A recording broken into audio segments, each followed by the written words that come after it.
Welcome to the unofficial tutorial for the King's Bird. In this tutorial I will be going over basic movement, which should be all the general movement knowledge that you will need if you're just looking to complete the game, as well as going over the less obvious parts of the menu. I have made a separate video covering advanced movement tech. The link to that video is in the description below. There are three basic elements to movement in the game: the jump, the dash, and the cloak, which I usually refer to as the glide. First, we have the jump. There are two basic jumps in this game: the standard jump from pressing and holding the jump button, and the short hop you get by tapping the jump button. The short hop can be hard to do, as you have to press and release the jump button very quickly in order to do it, but you won't have to use it much. The dash is going to be the main way you will gain speed. You don't need to press the dash button every time you want to dash. If you hold the button down, then you will dash as soon as you hit any surface you're able to dash on. Generally, you will also want to jump every time you dash, as you will lose speed quickly if you stay attached to a surface, whether it's the floor, an upward slope, or a vertical wall. However, you can continue to accelerate sliding down a slope as long as you are holding the glide button, and the angle of the slope will determine how fast you accelerate. So, in some cases, it is more beneficial to stay on a slope than to jump off of it. You can also use dash to change directions quickly. Pressing the dash button on its own will make you dash in the direction you're moving. But, if you press the opposite direction and then press dash, you will do a quick turn. Wall dashing has a few distinct differences from dashing on a floor. If you are dashing up a wall, you also want to jump right after dashing to maintain speed. However, when you're on a floor or slope, you can chain dash jumps. But with walls, once you have dashed on a wall, you cannot dash on that same wall until you touch another surface. So if you're going to chain dash jumps, you will have to do it between two or more walls. You can also wall jump without dashing, which can be helpful if you need to jump without going too high to avoid spikes or other obstacles. Now we move on to the cloak or glide. Gliding is the primary movement mechanic in the game, and is a little more complicated than it seems at first. With a standard glide, you have a set distance you can glide before your glide starts to run out. It is important to note that it is a set distance, not a set amount of time. You can glide back and forth within that distance as long as you want, but once you leave that distance, your glide will start to run out. You can also regain your glide after losing it if you manage to get back within the set distance before dying. There are some ways to increase the distance of your glide. The more speed you have going into a glide, the further you can glide before it runs out.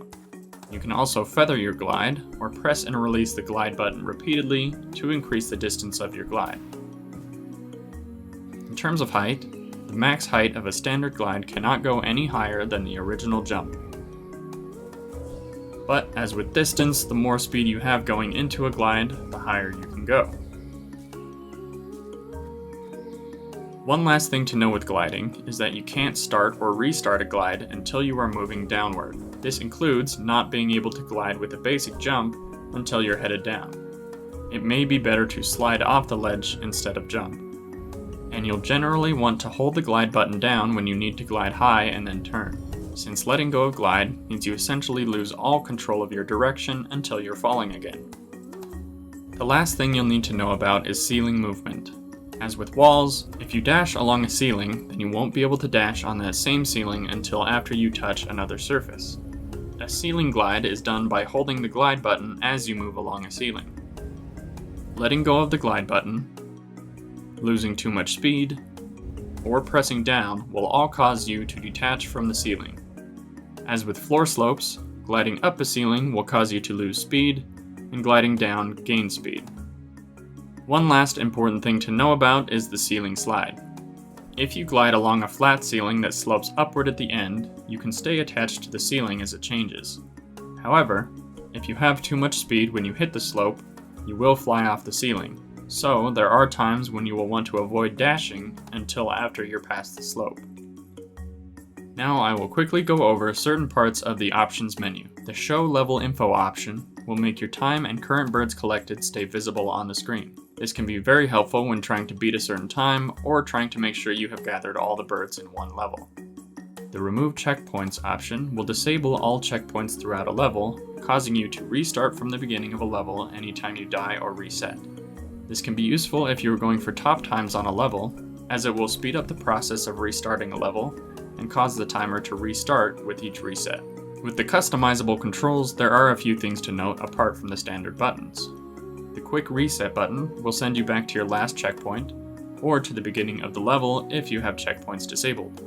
The Interact button is the button you will use to enter levels, hubs, and shrines. You can't just hold the button, so you will need to time it well if you are moving quickly and are going for a good time. The Dash Axis buttons are basically the dash button, but with a direction added in. On floors and ceilings, they will just act as if you were pressing dash.